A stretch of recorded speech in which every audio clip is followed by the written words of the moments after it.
Well, when my family walked in, thanks Val.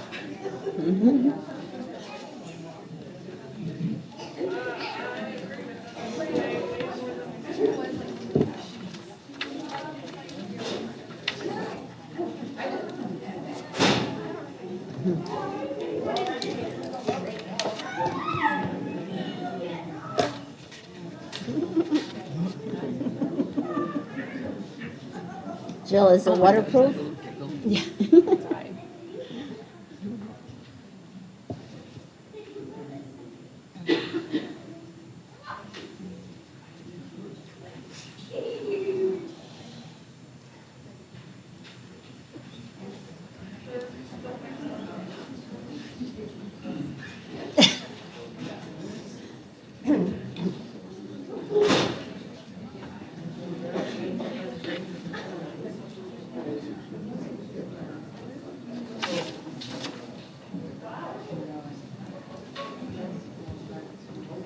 All right, you are good to go for audio. They're walking in right now. All right.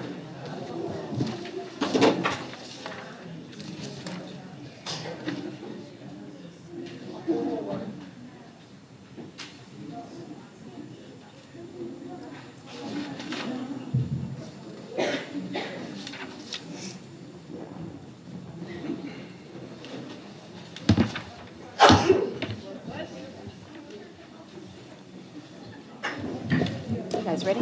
Okay. The time is now 6 o'clock and we'll call the meeting to order. Please rise for the Pledge of Allegiance. Mrs. Duckworth, will you please lead us?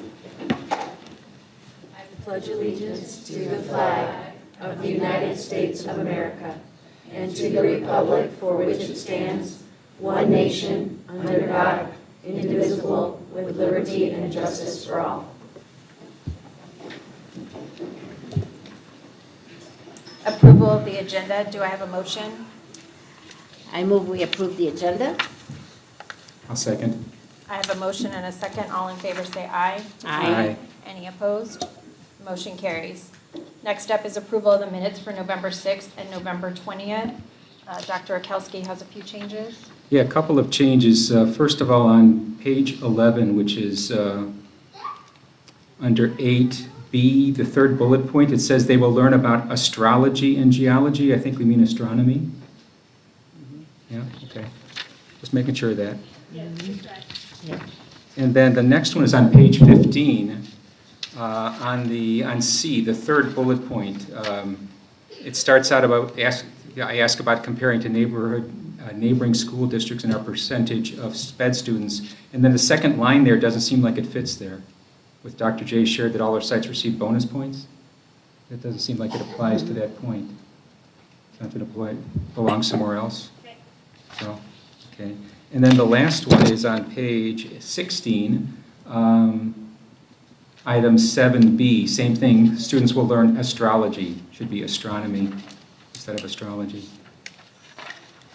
That's it. Are there any other changes or questions regarding the minutes? No. Okay, hearing none, I move that we approve the minutes for November 6th and November 20th with the changes to the word astrology to astronomy and with the line removed from page 15, item C. I'll second. I have a motion and a second. All in favor say aye. Aye. Any opposed? Motion carries. Next up, we'll be having a public hearing on the revised budget, so the board needs to suspend the public meeting or suspend the regular meeting for the public hearing for the 24-25 revised budget. Do I have a motion? I so move. I'll second. I have a motion and a second. All in favor say aye. Aye. Any opposed? Meeting is suspended. Sorry to those of you that have to sit through our budget meeting, but hopefully we'll be quick. Tyler?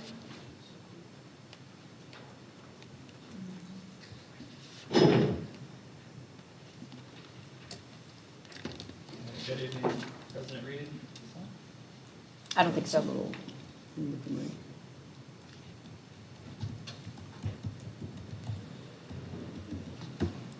Good evening, President Reed, members of the board. I do apologize to the audience who has to sit through this. This is sometimes dry. But with all due respect, I will present the budget revision number 1 for fiscal 25. So what I have on the agenda is I'll remind the board about the fiscal 25 budget timeline. I'll go through what a revised budget is. I'll look at the revised budget numbers and look at the FY26 outlook and upcoming initiatives. So just a reminder, the board approved the proposed and adopted budget back in June. Tonight we're presenting the budget revision number 1. When the board approves these proposed and adopted budget in June, we're not even done with the fiscal year yet. And so a lot of the revision is truing up numbers from the close of the year, reconciling our ending budget balance carryforwards, and updating our budget from what we projected in ADM to what we are actually seeing in ADM. And then we had to statutorily do another revision in May, and then again, the cycle starts again in June. So what is a budget revision? Like I just stated, these are revised, adopted budget numbers. It includes revisions to the general budget limit, which is the JBL, unrestricted capital budget limit, which is our capital budget, the classroom site fund, pages 7 and 8 on the actual forms that are in the action item.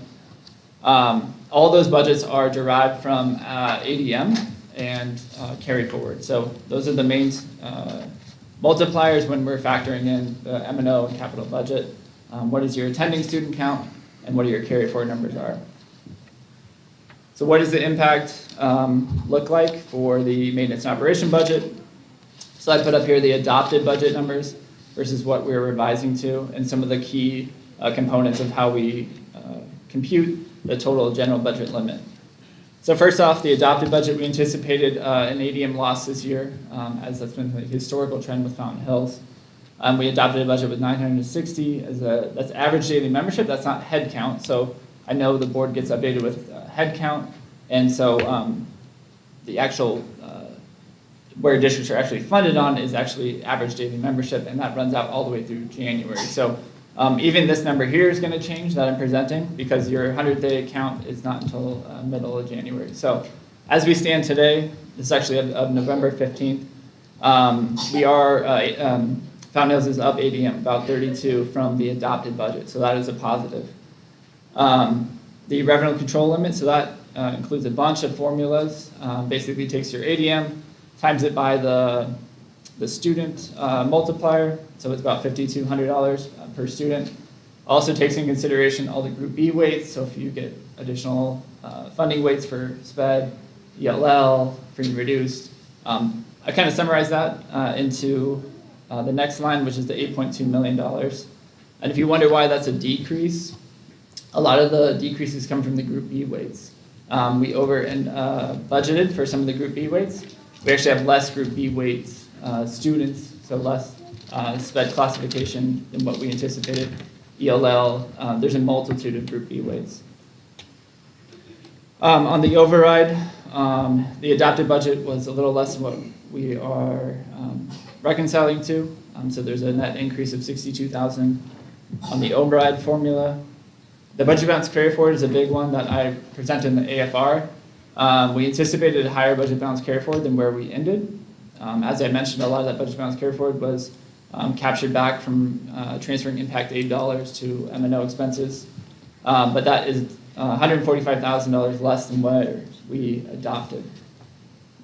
The Prop 123 add-ons, there's no change there. And a new line from the adopted to the revised budget. As we're going through our financials and working through some of our M&O encumbrances, I think there's a board summary on the current financials. We are looking at transferring additional capital dollars to M&O to help support some of the encumbrances right now and some of the future expenditures. So right now from capital, we're going to be transferring $350,000 to support the M&O budget. So you run those down the page, that gives you a net increase in M&O of $206,000 from the adopted budget. Can you go back to the budget balance carry forward and explain how that's negative? Because are you saying, isn't that overages like leftover that we haven't spent, and so isn't that something that we would plan for, or are you saying that we spent some of it and that's why we don't? So we anticipated in June, I want to go back to this timeline again, because we adopted this budget in June 18th, right? The fiscal year doesn't end until June 30th, and we actually can run expenditures out till August 31st. And so it's kind of a crapshoot of kind of understanding or projecting where exactly we're going to end without knowing the true, basically, ending balance when you have outstanding invoices and bills that you're still paying down. So when that's all reconciled, we actually ended up spending more money than we anticipated and what we projected in From the June. carry forward? Yes. Okay, thank you. Is that a technical term, crapshoot? Sure. Just, Yeah.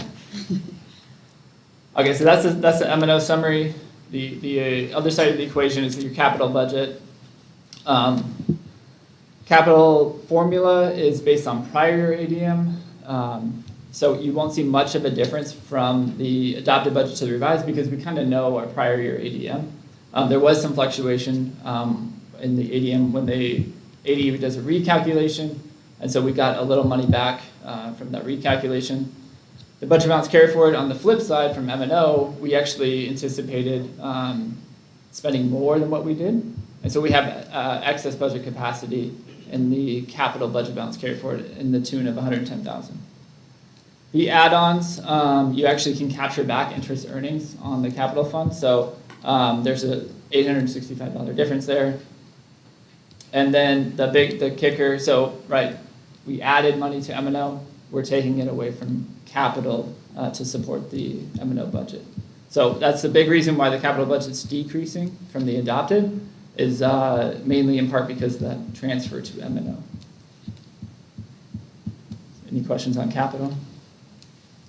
I guess my only question would be, how do we avoid overspending? Because we were lucky that we budgeted for less students than we ended up having, so we were on the safe side of things. We hadn't, allocated more funds than we were going to have. So that should put us in a good position. But then we had to transfer money still to cover it. So how do we avoid, overspending our budget balance carry forward and things like that, where I know it's never extra money, but, So it's kind of a two-part question. So the budget balance carry forward is reconciling last year and how we ended. So with M&O, I feel like there's a lot more fluctuation, right? In M&O, you have salaries, benefits. If people retire, then you have payouts, typically to those teachers if they have leave, general leave. You have utility bills that can fluctuate. And if you get a bill, if we're estimating bills in the middle of June without actually seeing the usage, it's hard to estimate those numbers. On the capital side, it's a lot easier. We're talking physical, tangible things, right? So we know a little bit. We have a little more concrete plan with capital items. We know that we're budgeting for 600 computers. I'm just generalizing, or a playground, right? We know when that's going to finish, and we know the expenditures on that. So that's how we finish in the positive on budget balance carried forward here. In terms of the transfer, that is something that we're doing in the now to address our current budget deficit in the current year budget. So there's two things happening. I see. I guess the better question is, because capital funds would cover replacing things, right? Like if we replaced air conditioner parts that are broken, and we Correct, yeah. now had extra costs in M&O because we had a lot of Repairs. issues with our air conditioning and things like that. So I guess it's difficult for me to see a transfer of $350,000 to M&O, which is just going to cover the Band-Aids, when maybe it would be better left in capital going towards a purchase to replace something that's causing these high expenses in M&O. I think in a perfect world, yes, you're exactly right. But I think in the reality where we are now, we are putting Band-Aids on everything. And so, Yeah. Well, I guess I'm asking for us to maybe think of a plan so that we're not transferring large amounts like $350 that could go towards a replacement instead of fixing, the Band-Aids or covering the Band-Aids. I guess that's my question, but yeah. thank you. So that kind of summarizes your two major funds, and just really kind of summarizing what I just presented. A large part of this budget revision was kind of overestimating budget balance carried forward on the M&O, which again triggers the budget revision. There is AD does, if you're over 1% of your budget, then we are mandated to do a budget revision. So that is part of the main reason why we're doing this revision. we will be back. I do have to do another budget revision to reconcile the 100th day ADM, and that will happen in May with the new board.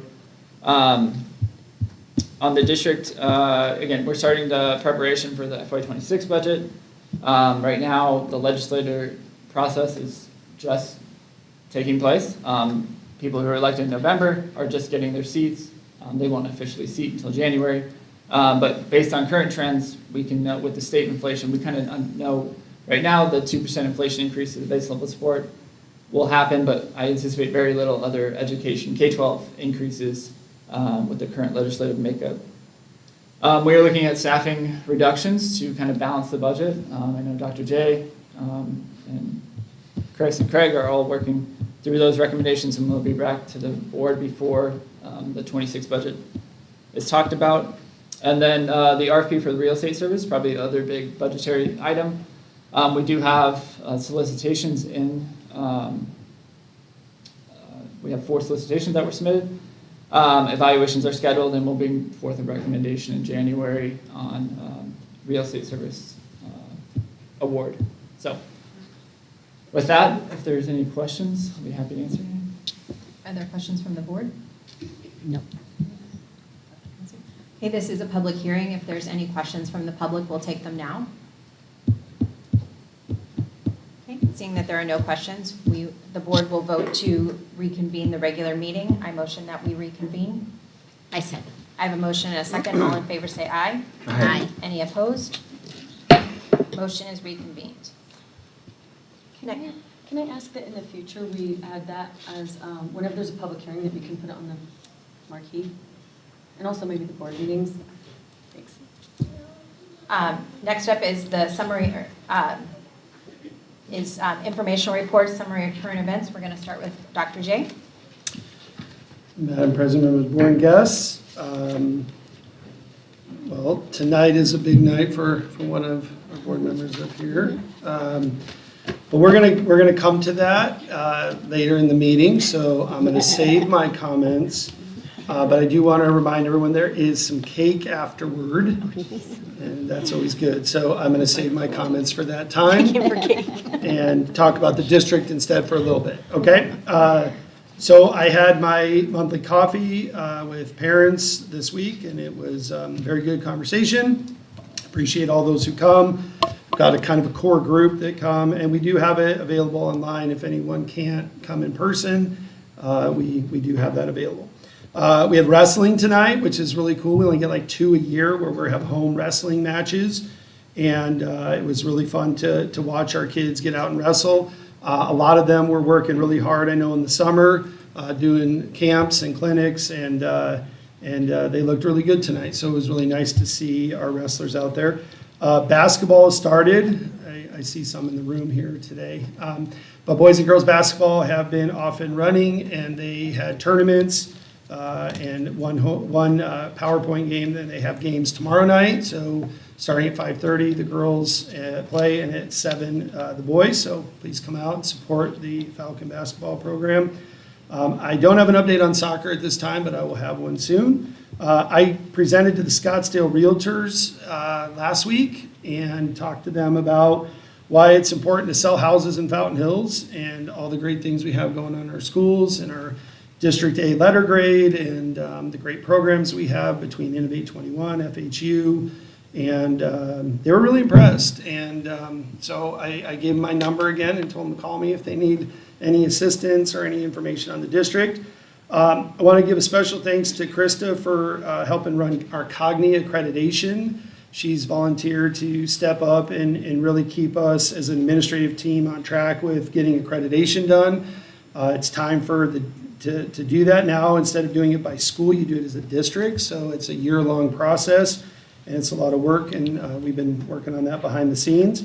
We had a great Falcon Family Feast, one of the best days of the year for our district. Great turnout from our parents. Special thanks to Sodexo and all the volunteers that were serving, including our cheer team, who did a great job of being there for our little Falcons. And I hope that everyone had a very nice Thanksgiving. I know my family, we did. It was very relaxing. And just in a couple short weeks, we'll be on break again. So with that, I conclude my comments. Thank you. Does anyone have any questions for Dr. J? Hearing none, we'll move on to governing board reports. We'll start with Dr. Pelski. Okay, well, I had planned to multitask from work yesterday to join Coffee with Kane, but that didn't work out, so I have nothing to report. Okay, thank you. Ms. Reed? I was able to, I'm back, so I was able to work at the PBIS store, which is always a good time, and all of them were excited to tell me how they got to meet my friend from the board, and so that was really fun, and I really appreciate you doing that. It means a lot to the kids that they have that consistency. So I was happy to be back doing that. My kids and I were lucky to be part of the Thanksgiving Day parade, and that's always fun because a lot of the students recognize me, and that always is, it's really fun to say hi to them and make them feel special. I was able to go to the Falcon Feast and help serve the students and their families. That's one of my favorite events. I love seeing the families gather, and it's not just families, it's community members, it's friends, it's all sorts of people coming together to eat with our students, and it's really neat, and I love seeing our cheer team there to serve. They're always so sweet with the kids and their families. And then I tuned into Coffee with Kane. Love that it's online because I'm also very busy. And I loved the talk about half-day kindergarten. I think that that's a really awesome idea. I think that there are a lot of families that would honestly appreciate that. You mentioned it being really just a focus on the basics and what kids really need to know at that time, and since it would be half-day. And I think that there are a lot of people that would appreciate that. So that's all I have. Mrs. Acker? Well, once again, I attended just about all the coffees. I think this time I didn't miss any of them. It is always really good and informative because there's a lot of parents that do come, and I know there was a larger group at the high school this time. So it's good to hear what everybody brings back from the community and from being parents. Coffee with Kane, I think, came up with a couple of good ideas on things we can do from different community members, so that was good. I did go to the PBIS store because my neighbor here wasn't there for 2 weeks, and it was really a lot of fun, especially seeing a couple kids that spoke Spanish, and they were sort of shocked when I started talking to them, but they were happy. They recognized me the second week, so it was good. And I did go to Falcon Family Feast for the second year, which is always incredible. And it was nice to see it. It was easy to set up tables, even though we have all the equipment out there now, and last year it was all open. So it's great seeing so many people come to that. What a great celebration. So looking forward to more. I also attended the Falcon Family Feast. I'd like to thank Ms. Reichler for putting on a wonderful event. That's one of my favorite events of the year, to watch all the grandparents, aunts, uncles, parents come in and have lunch with their kiddos, because my parents are actually sitting in the front row tonight, and I know that they've had lunch with my kids during Thanksgiving.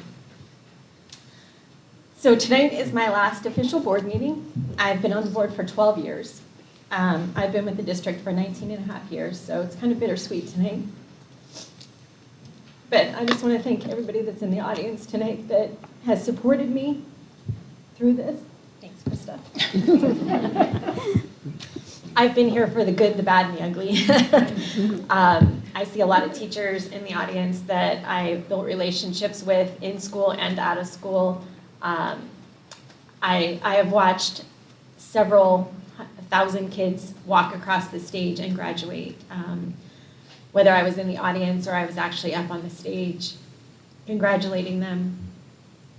I probably watched 2,400, 2,500 kids graduate from Fountain Hills. And it's been a long 12 years on the board, but I wouldn't give it up for a minute.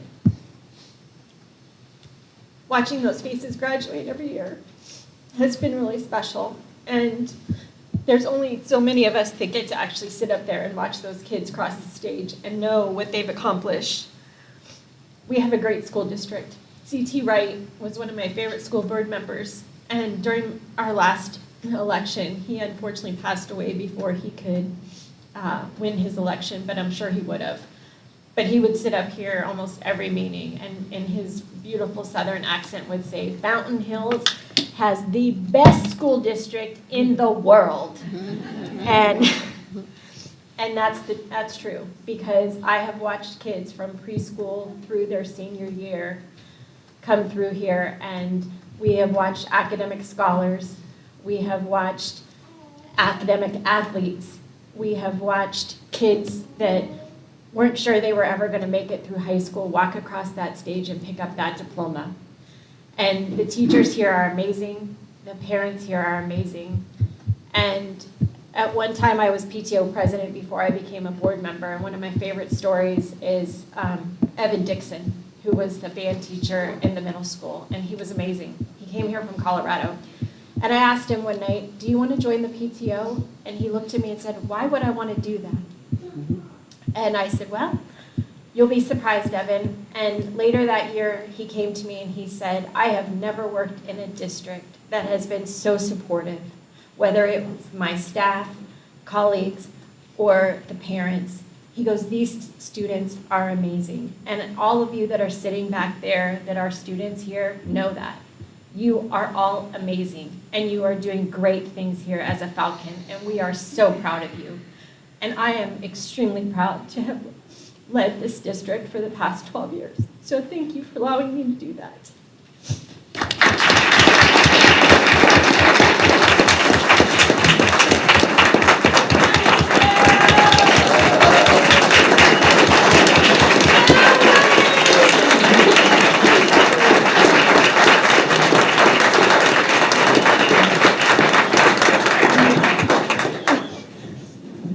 Thank you. And now we're going to get on to my favorite part of the meeting of celebrating these kids and staff. So we're going to start with Little Falcons Preschool and Mrs. Matus. That's hard to follow. You can do it. And my daughter is here, and Mrs. Matus, she's right. So my daughter, that's right, before she even started kindergarten, took Mrs. Matus's summer school, getting ready for kindergarten class, and lost her very first tooth in Mrs. Matus's class. Play dentist part-time. I would ask Mrs. Monar to come up and join me, because tonight I am thrilled to nominate Sharon Monar as Falcon of the Month. As our special ed teacher at Little Falcons Preschool, Sharon has been an invaluable member of our team for many years. I've been fortunate to work alongside her, and I can confidently say that we are incredibly lucky to have her. Sharon is deeply dedicated to her students. She consistently works hard to identify and implement the best strategies for each child, ensuring that every child gets the individualized support they need to succeed. Her wealth of knowledge has helped me immensely in special education and Department of Ed questions, especially when I'm writing things that I need a little assistance on. One of Sharon's recent contributions has been her work helping us align our Benchmark Advanced program that we're piloting this year in preschool to our Teaching Strategies Gold tool that we use. And also she's also been instrumental in creating a document for preschool that has encompassed all of our 504 and IEP goals into a notebook easily accessible to all the instructors. She has also collected training materials for us, implementing all kinds of supports, especially for our inclusion students. Sharon is not only a dedicated educator, but also a wonderful colleague and friend. I am proud to nominate Sharon as Falcon of the Month.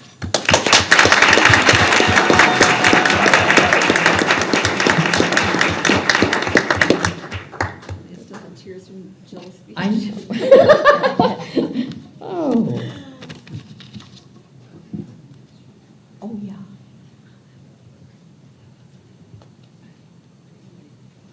Okay.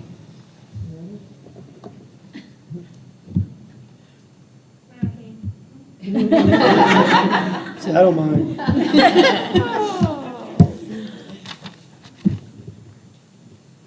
Okay. Oliver, come see me.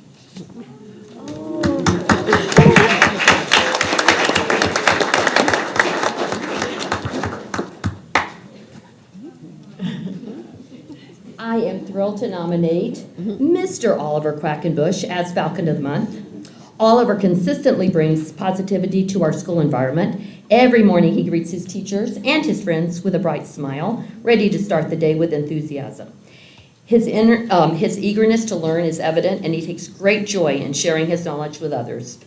Oliver has a vivid imagination and enjoys playing with his peers, often comes up with creative and fun ideas. He is always willing to put his best effort forward and takes pride in his work well done. Whether it's assisting a friend or lending a helping hand to his teacher, Oliver is dependable and kind-hearted. Oliver exemplifies the traits of a falcon. He is respectful, responsible, safe, and always shows kindness to others. We're lucky to have him as part of our school community. Congratulations, Oliver.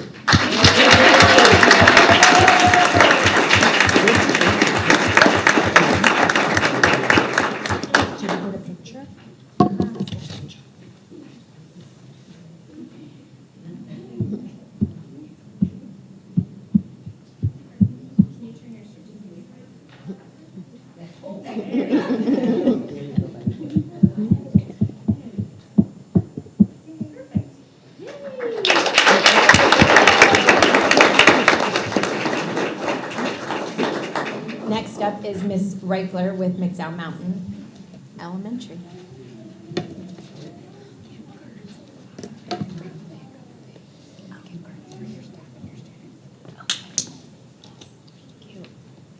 Okay, I am going to start with our students. So I'm looking for Nathan. There he is. Hey, bud, come on up.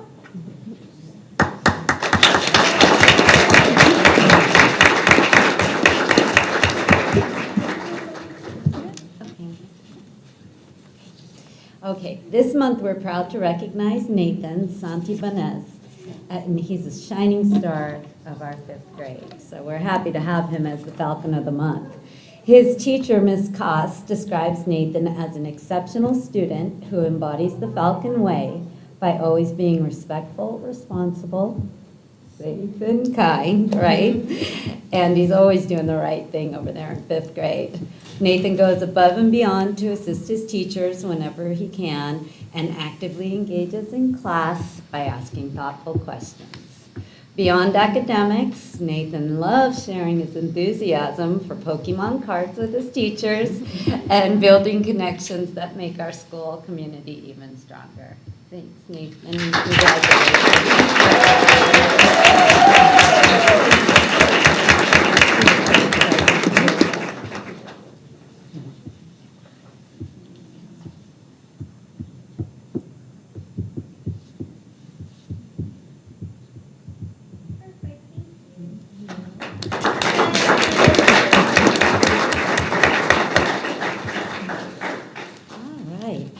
Next, we have my superstar, one of my superstars, I should say, is Andrea Gordon. Where, right there you are, way back there.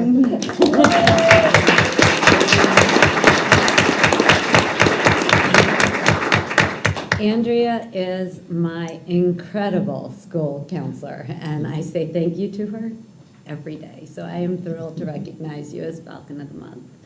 Andrea joined our district this year, bringing her expertise all the way from Hawaii. I think she misses it a little bit, but she loves us. And she's become an essential part of our team.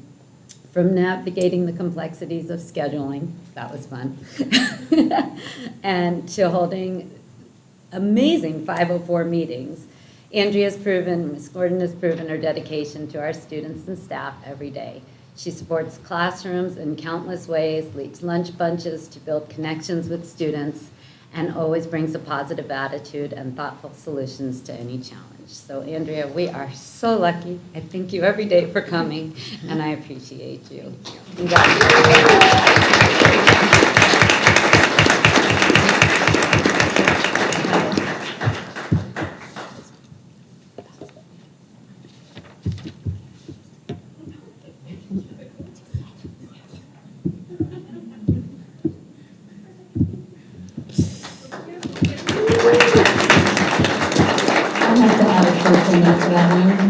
I have first-handedly seen her patience, and so I thank you as well. I can see why she thanks you every day. You're wonderful. Thank you.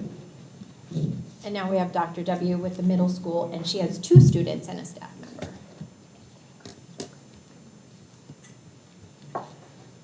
All right, I'm going to start with my staff person. So this is going to go out to Linda Eliason.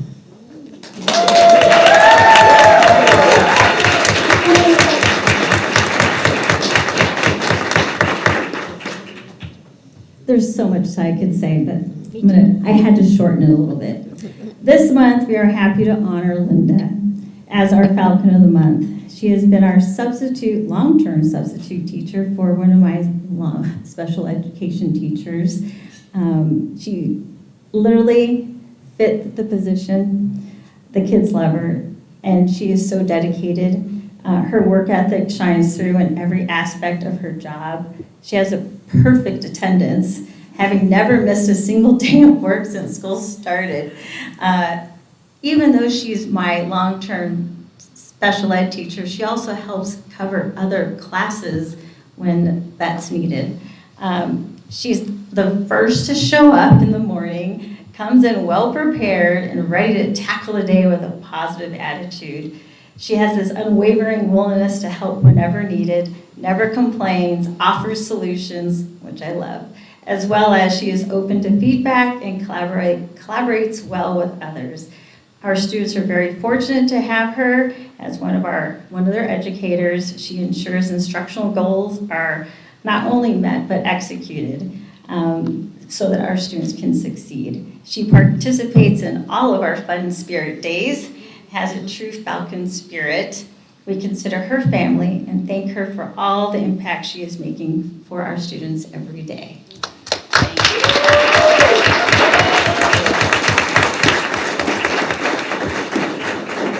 And she's had 3 Falcon grandsons graduate from here. And she has been a substitute in almost every single class on every single campus, including my 2 students who have had her throughout the years. Thank you for all you've done. And she's one of the few retirees that still answers her phone. Get over here.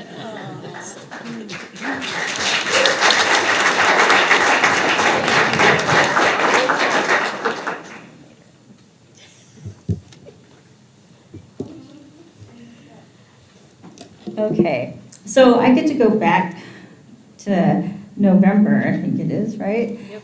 One of our students was not able to be here for all good reasons, and that's Luke Sexton. He was at his flag football championship with Boys and Girls Club. I think they won, right, Luke? Yeah. Well, come down here, Luke. Obviously, you can tell he's one of our players, right? Mm-hmm. Okay, so I have my glasses here. So what his teachers had to say, he's kind and he's self-motivated. When it comes to math, he demonstrates exceptional perseverance. He's tackling each problem and standard with determination until he fully grasps the concept. He actively seeks assistance whenever needed and practices independently without requiring any reminders. Luke constantly stays on task, remaining focused and engaged in his work. His commitment to learning and his positive attitude towards others make him a wonderful addition to the classroom. So thank you for always demonstrating the Falcon way.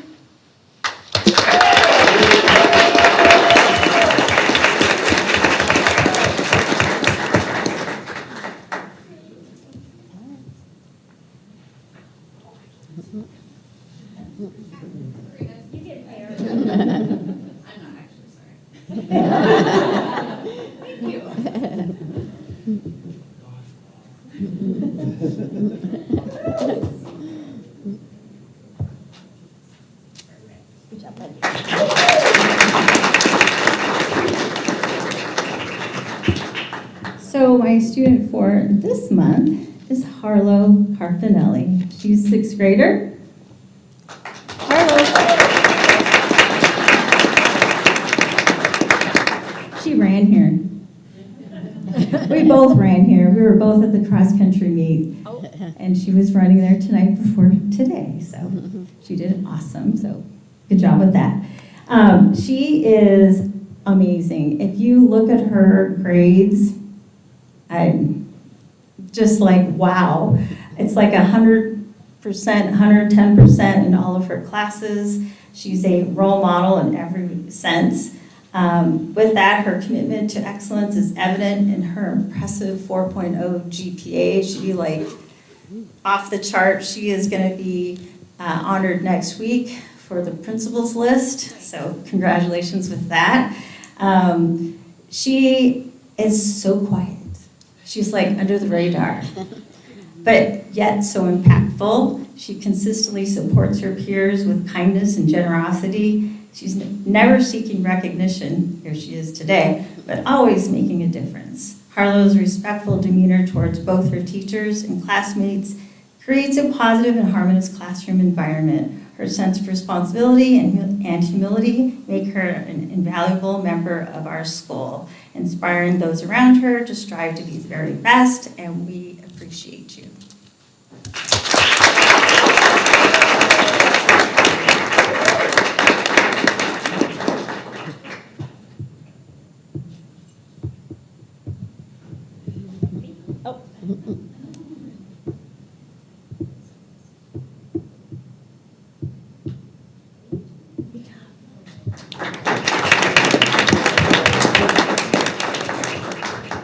Next up is Mrs. Pinto with the Fountain Hills High School.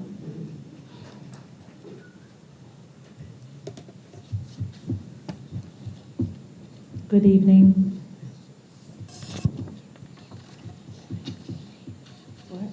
Okay. I'd like to start with our staff member, Mr. Chris Peterson. If you'd come up.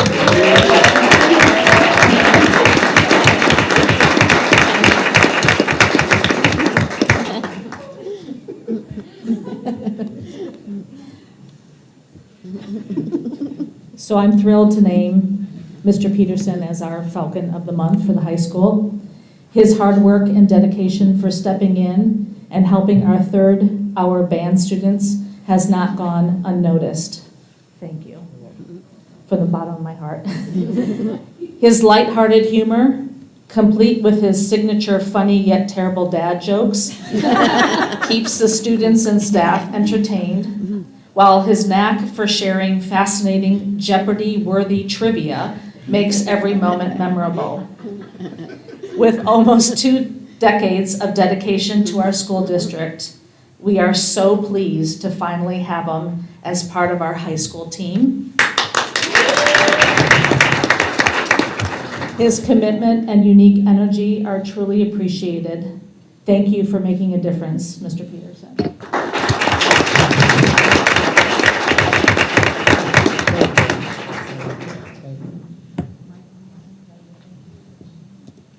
It's really great hearing the band every day.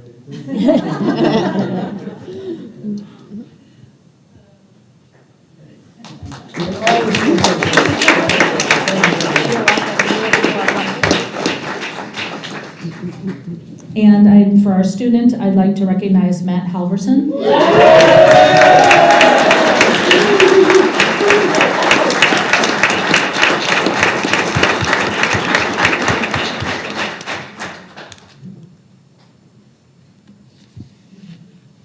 So Matt has been a student that puts a smile on everyone's face since the day he walked onto campus as a freshman. He first caught the attention of our athletic director when she noticed that after every basketball game, he would stay late and help clean out the bleachers without being asked. That's just the kind of person Matt is. He just steps up and does little things without being expected to.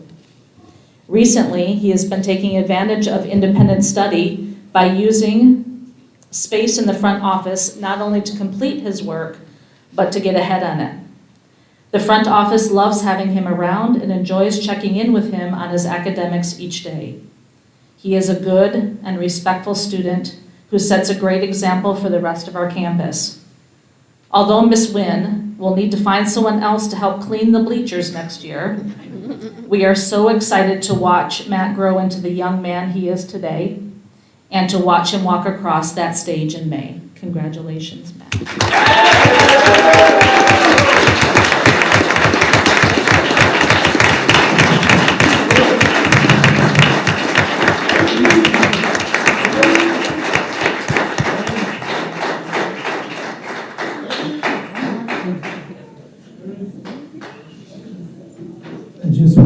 add that he has a feathery, soft jump shot as well.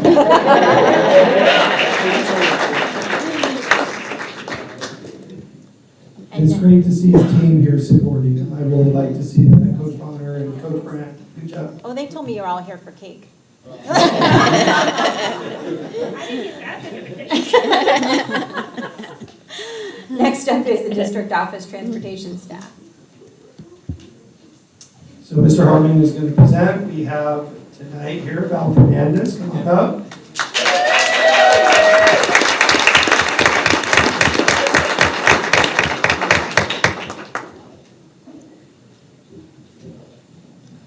Good evening, everyone.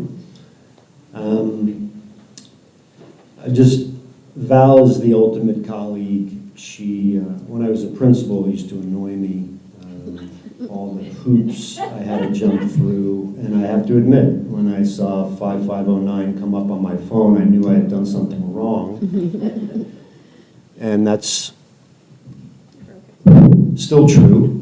When I see 5509, I know I've done something wrong. And to emphasize her dedication first, and I don't know how many of you would have done this, she gave up happy hour tonight because she knew she was coming here. And with the world we live in, let me tell you, that is dedication. So, she really deserves the award just for that. But all joking aside, she is really the ultimate colleague. Sense of humor, attention to detail, like we do here. The phrase "it's not my job" really doesn't apply. She's a great teacher for a new finance director, a great colleague, wonderful patience, and I've learned as much from her in this role as I have anyone else. So please give it up for Val Fernandez.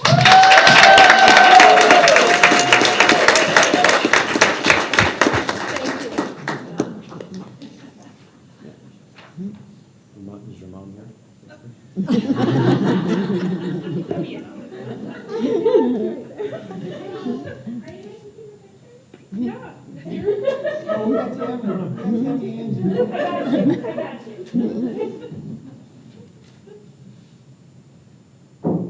Okay, look this way.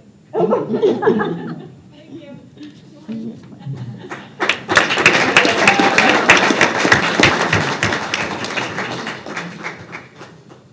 Okay, reluctantly, I'm going to turn it over to Dr. J. I asked for this to not happen, but no one listens to me here. Well, that wasn't going to happen. So we appreciate all of you being here tonight. We are, if I'm going to kind of start here, and if there's anyone wants to come up and say something, we're gonna leave that mic open for you. I just want to say thank you to Jill. 12 years as a board member is incredible. 19 years of volunteer. When I think of Fountain Hills School District, I think of Jill. All the work she's done. I met her as a new principal years ago, one of my first meetings I had, and you could just tell the passion and her love of the town, her love of the school. What I also think is she embodies what parent involvement's all about, and that's a lost art right now. I'm telling you, we just don't have the parent volunteers we've had in the past. It's a different world today than it was 20 years ago, 15 years ago, 10 years ago. And Jill has been the ultimate parent volunteer, involved from classroom mom, PTO, school board, involved in the teams and all those things in a very positive way.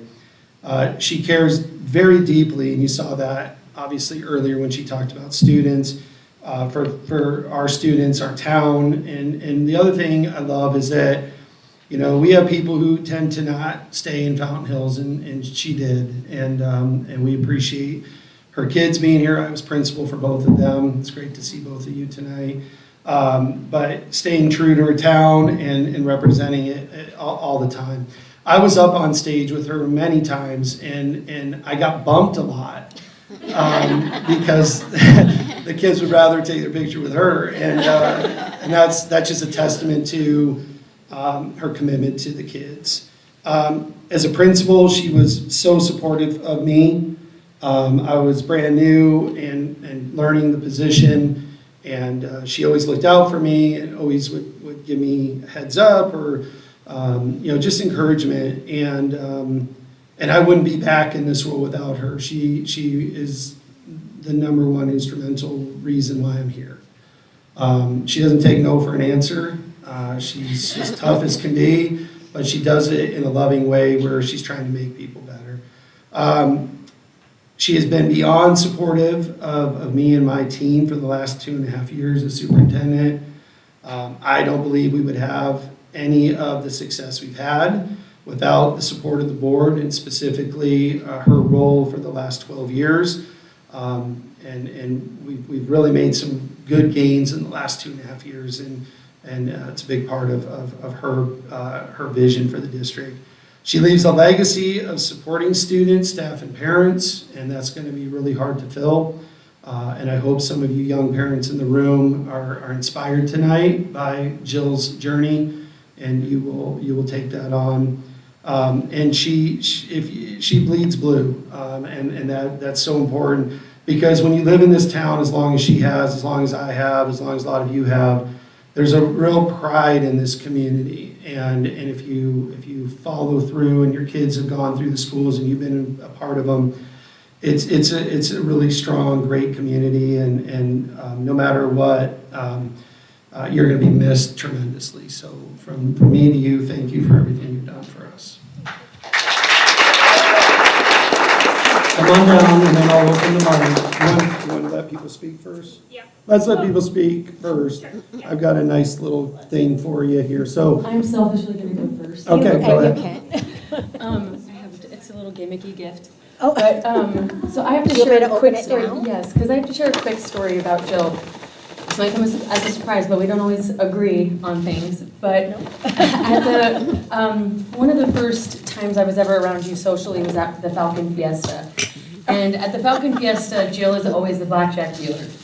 And the thing that I loved about being at the Falcon Fiesta and seeing you there was that her table was always full. There was always students, and they were changing. It wasn't always the same ones, but they were always, the seats were always full. And it was obvious conversation. It was obvious that these kids knew her and considered her someone that they were friends with. It wasn't just about the blackjack because there was another table and it wasn't always full. And anybody that's sitting up here has to have their whole heart in this district. You don't do this if you don't care tremendously. And so the fact that you've been here for 12 years, I think that's a huge step. Thank you so much.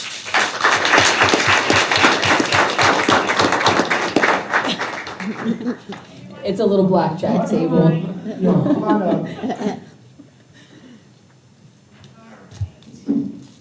No tears. Where's the Kleenex? One for me, one for Tara, one for you. All right. Ready? Here we go. I wrote it so that I don't have to look directly at you.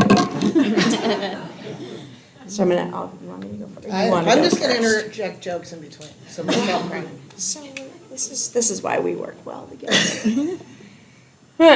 So my name is Nikki Violet. My wife Ivy and I have had our 5 kids attend and graduate from the Fountain Hills School District. I met Jill back in 2010 when I signed up to help with the PTO gala, and my life was changed forever. Jill has been such a vital part of teaching myself and my kids what it means to be a true volunteer. Look, I got a paragraph. There you go. So far, so good. I have fond memories of begging local businesses with both Jill and Tara for our community for both Little League and PTO for fundraisers, begging for money, donations, anything we could. We have spent countless hours building baskets, decorating event venues, organizing some of the top fundraising events this district has seen. Don't forget the phone books that we used to do, the membership drives, because we would have to make sure everyone got their membership PTO cards. We also did the gift boutique. We did book fairs. We did the pictures for the Veterans Day and for Grandparents Day. We did We all did the that. ice cream social. We did the fall festivals. Just a couple things. We made all these teachers make baskets with all their kids. The parents all the time too. Yeah, because of her. 'Cause she said we all do this. We all do This is it. what we do when we're Yeah. PTO. May have had a few margaritas involved in this. In the safety of a home. Uh-huh, yeah, no, not on campus. Yeah. Okay, we did it for the love of the community that Jill taught us and our school district and our kids. I've watched Jill carefully lead this board through some very complicated events, such as firing teachers that became newsworthy for some reason, I don't know. I watched her walk the lines between both sides of the mask issue with COVID. During that entire time, I was impressed on how Jill kept her personal opinions to herself, did everything she could to remain neutral, taking into account only the interests of the children and the teachers. On that one, Keep she going. also stood as a board of one. Yeah. Because that was the goal of the board, is to always stand as a board of one. And she embodied that, no matter how she felt. And that is so respectable and admirable. Go back to you. Okay. When Jill was set to retire 4 years ago, I jokingly said to her, no. We all, Mary, Kathy, raise your hands. Yeah. Chickens in the back that didn't want to come up. We all said no. Begged. We still have more kids in the school district, and you need to stay on the board. Begged. So I know you didn't stay solely for us and our children. However, I just want you to know that I love that you gave each and every single one of my 5 boys their diploma. Hugs. And hugs. Ours. Go Jill Reed!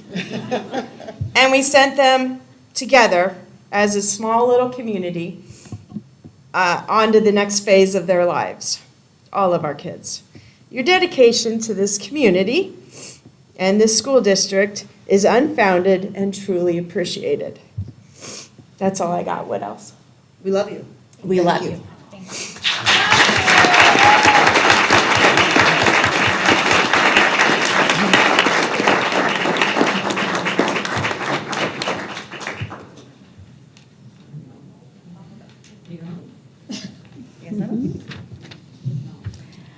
Okay, President Jill Reed. It has been such an honor to get to know you over these past almost 3 years. Your guidance and support as I transitioned into the role of middle school principal has been invaluable. Thanks to your leadership, we've been able to transform our school into a welcoming, fun, and thriving environment, and we're now celebrating our first ever A-letter grade. Your impact has truly made a difference, and I'm so grateful for your partnership in this journey. On behalf of Fountain Hills Middle School community, I'm also pleased to share the following collective messages that I had received. I shortened it. Okay, good. Thank you for your remarkable leadership and dedication to Fountain Hills Unified School District. Your unwavering commitment to the students, staff, and community has been nothing short of phenomenal. Whether through your tireless efforts as a mom helper in elementary school or your steadfast advocacy as a district leader, your passion and care has left a lasting impact that will not be forgotten. Your ability to prioritize the best interest of all, coupled with your knowledge, positivity, and warm-hearted approach, has been a guiding force for our district for nearly 2 decades. From lending your expertise on the consolidation committee to supporting teachers, students, and families, your influence has been felt in every aspect of our school. You have modeled what it means to be a compassionate servant leader, setting a standard for those who follow in your footsteps. While you leave these big shoes to fill, your legacy of dedication and love for this district will endure. Fountain Hills Unified School District has been truly blessed by your contributions, and your absence will be deeply felt. Thank you for everything, Jill. You are truly one of a kind, and you'll be profoundly missed.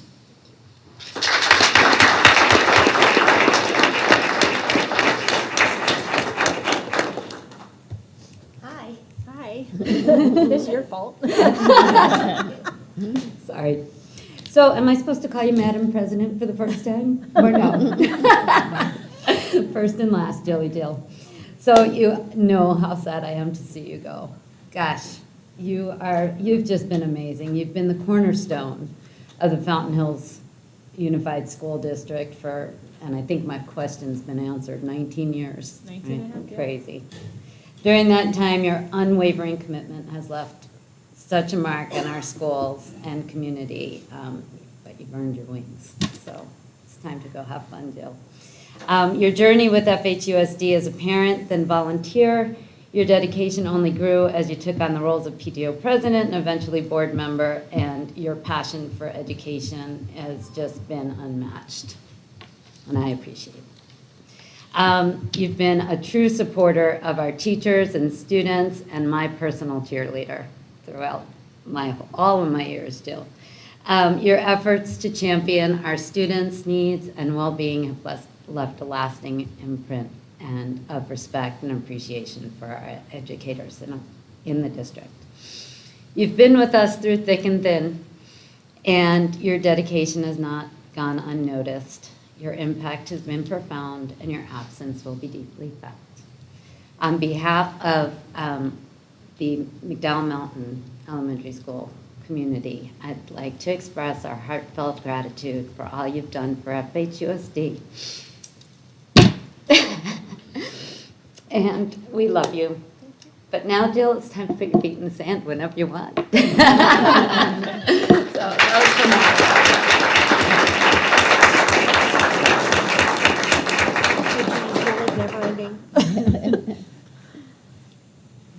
Just a little bit more. Okay.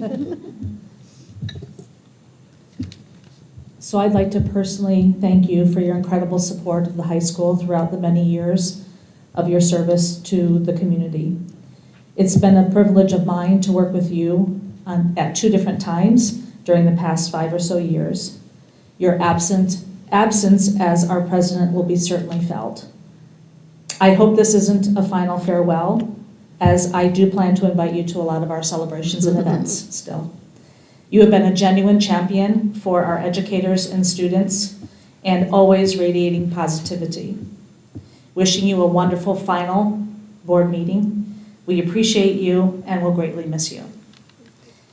And then from our athletic director, Evelyn Wynn, and I'm reading it word for word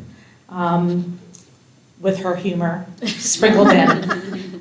Thank you so much for your overwhelming support of Falcon Athletics over the last 100 years that you've served on the board. I am happy to have been able to serve this district under your leadership. You will truly be missed as our president, and while I know this isn't a goodbye, because I'm positive you'll still continue to see it. Sorry. I know this isn't goodbye because I'm positive I will still continue to see you at events. But this is a very sad day for the district. You've been a true advocate for everyone in the district, athletes, coaches, teachers, and students. You have always been understanding, even when I mess up, and you always have a smile on your face. We love you, and the athletics department will greatly miss you.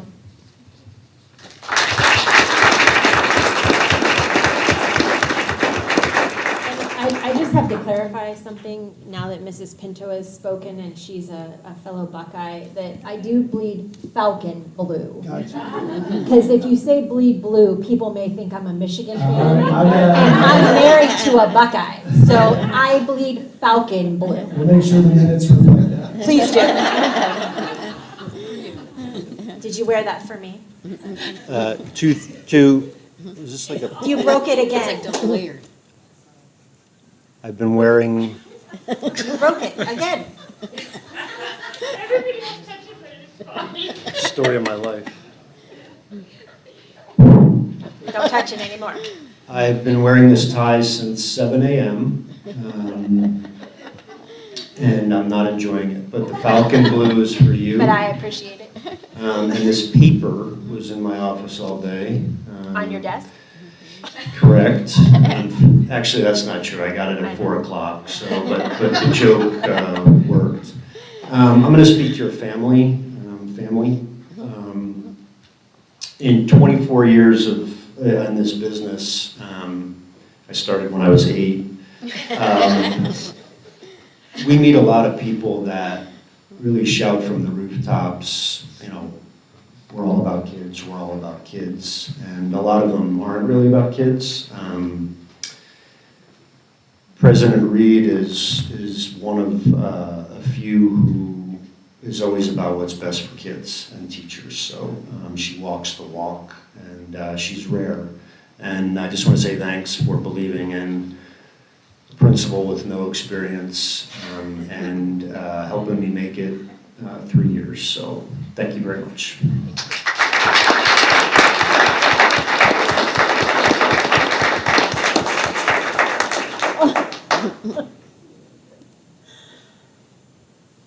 Good evening. Thank you, first of all, for allowing us the opportunity to speak tonight to celebrate and honor Jill Reed.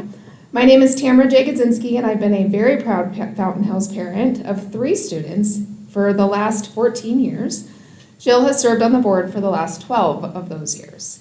As a longtime teacher and current middle school principal, I know firsthand the profound impact that the governing board has and specific governing board members have on the lives of our students, staff, teachers, and families.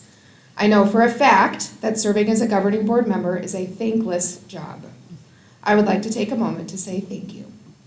Jill, thank you for your service to the Fountain Hills community. Thank you for spending countless hours attending concerts, sporting events, school activities, and of course, the thousands of hours you've sat at the dais to carefully make decisions that will ultimately affect the lives of our children. Your commitment to our schools have not gone unnoticed. It is evident that your commitment to this board was for all of the right reasons, to support the students of our community. We appreciate you. Please know that you have made a lasting impact in Fountain Hills, and for me specifically, my family. So thank you. We appreciate you. Thank you.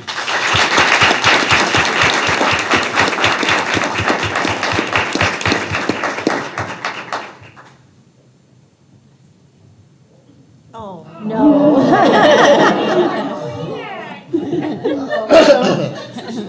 This is my son.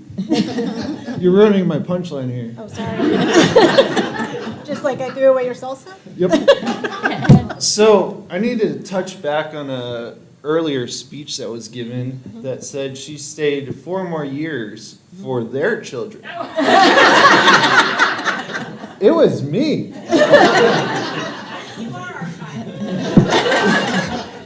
For those of you who don't know, I am President Jill Reed's son. Growing up with Jill Reed as my mom was a wire walk. A lot of fine lines that I had to walk by with a lot of pros and cons to it. Some of those cons were I couldn't go to parties because of the reputation I had to hold. I couldn't get caught because the Hills has eyes everywhere. Now, with that, there was a lot of pros as well. I got to say, do you know who my mom is? Use that line a couple times. Also going back to what Kane said earlier, where unfortunately he couldn't give some of the kids diplomas because of my mom. I was lucky to still have my mom be up there when I graduated. And that was one of my highlights from all my years being in school, was seeing her pretty much everywhere I went. And now as I go on, and I'm about to graduate from Grand Canyon University here in the spring of 2025, when I walk across that stage, a little tear will drop from my eye knowing that it's not you up there, but I do a lot of what I do in thought of you and my father, that you guys are huge inspiration to my life, whether I say it or not. You guys truly mean the world to me, and I couldn't thank you enough for all that you guys do for me.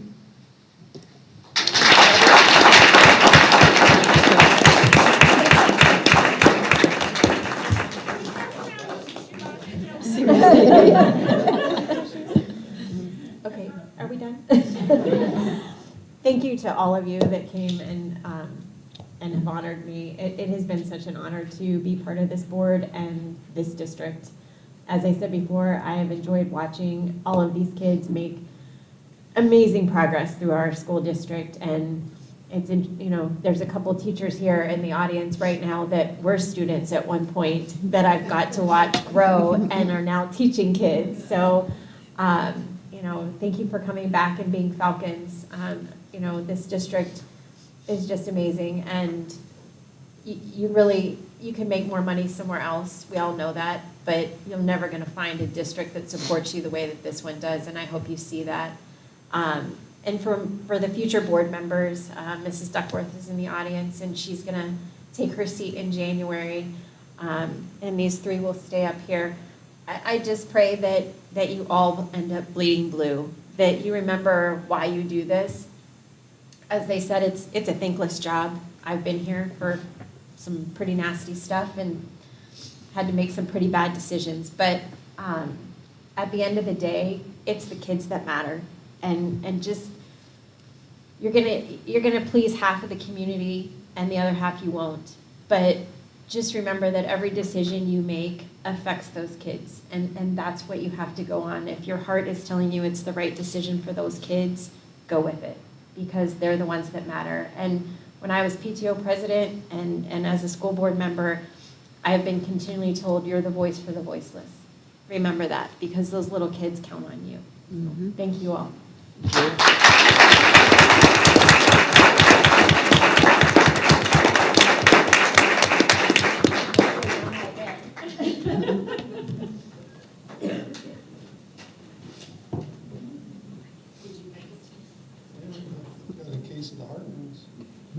Okay, so on behalf of the Fountain Hills School District for 12 years of service to the governing board, we have this beautiful plaque for you to keep in your home and the challenge coin for all of you.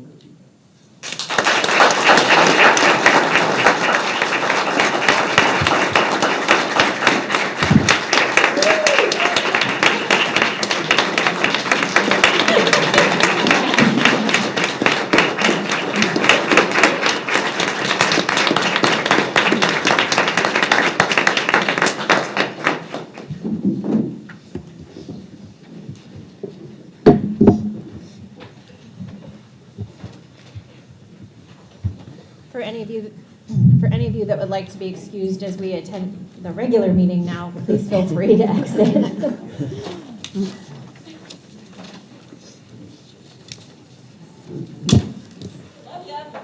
Love you guys. Jill will have all the cake at her house after. No, Jill won't.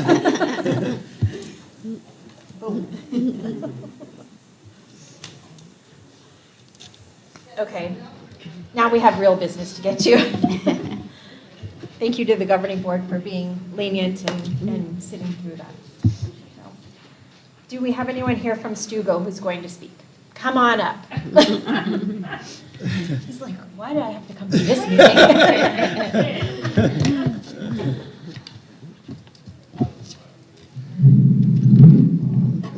Appreciate it. Just pulling up my notes here. Sorry. You go ahead, take your time.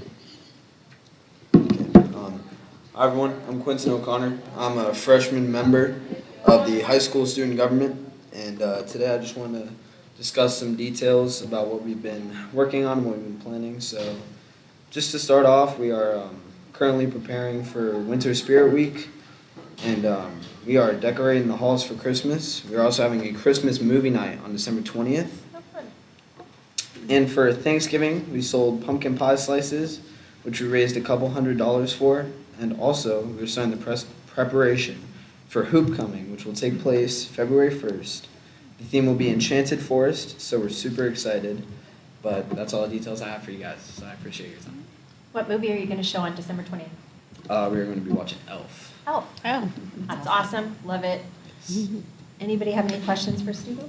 We're also gonna be doing the bonfire if the, I guess the fire code persists. But I've already spoke to Chief Ott and they're ready to roll with that. So that's a tradition that we need to get back going again. And just so y'all know, it's very safe. The fire department stays the whole time and they put it out, but it's a great night for the kids to have the bonfire. So that will be back this year. Thank you so much, and thank you for staying through all of that. Thank you. Okay, next up are the site council minutes. Are there any questions or comments regarding site council minutes? The only one I had was I saw that on the high school, they're still looking for some fundraising opportunities. And I wanted to, again, just maybe mention the Presby Pickens. I don't know what happened with all the stuff that we just had. Remember, there was a bunch of stuff that needed to be cleared out. There was like old projectors and stuff. If any of that could be sold there, you know, it's a really great event and it's actually really well attended. So I just thought I'd throw that out there. Okay. Any other comments or questions? Okay, hearing none, we'll move on to current enrollment. Are there any questions or comments regarding current enrollment? I had a question. Why?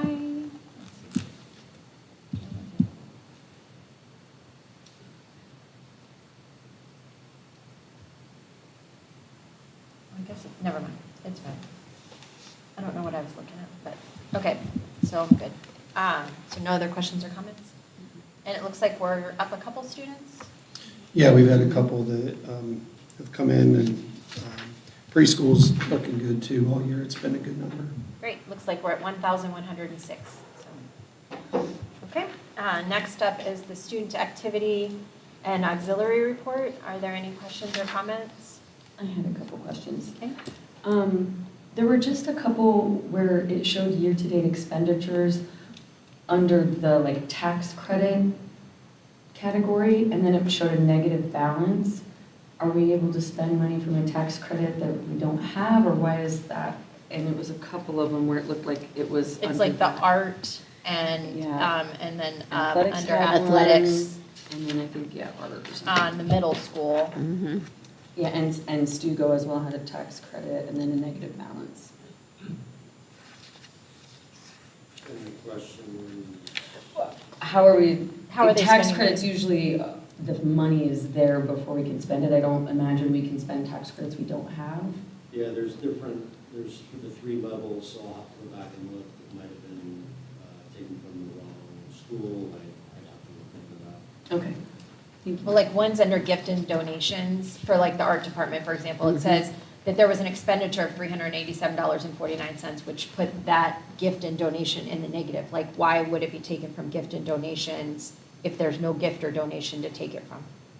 Again, I'd have to look. I know we're trying to avoid M&O at all costs where appropriate, but I'll have to look at those 2 individual ones. Okay, yeah, because there's plenty of money in the art department account, in their account. So their account technically isn't negative, it's just that line item. Could that be just encumbered to and not spent? Is that possible? No, And it would be spent. Yeah, because I think the tax credits, I mean, I imagine they're immediately just logged as available, and then once it's depleted, it's depleted. Thank you. All right.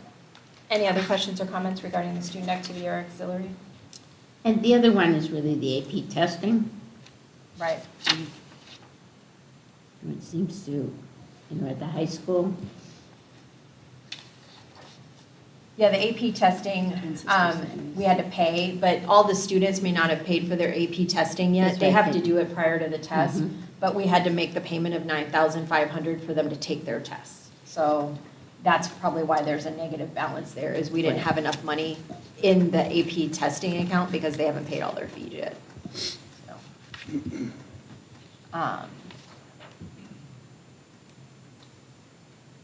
And yeah, same with like athletics.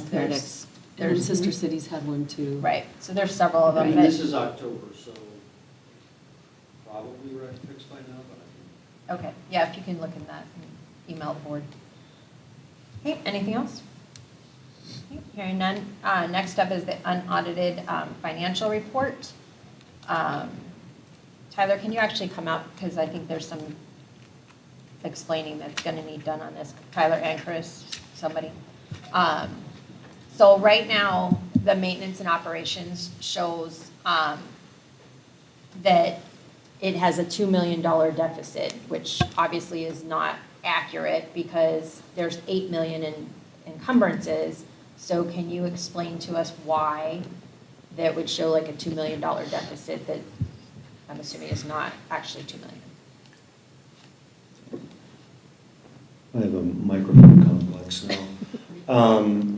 Correct, so again, that's October. We've talked about SPED.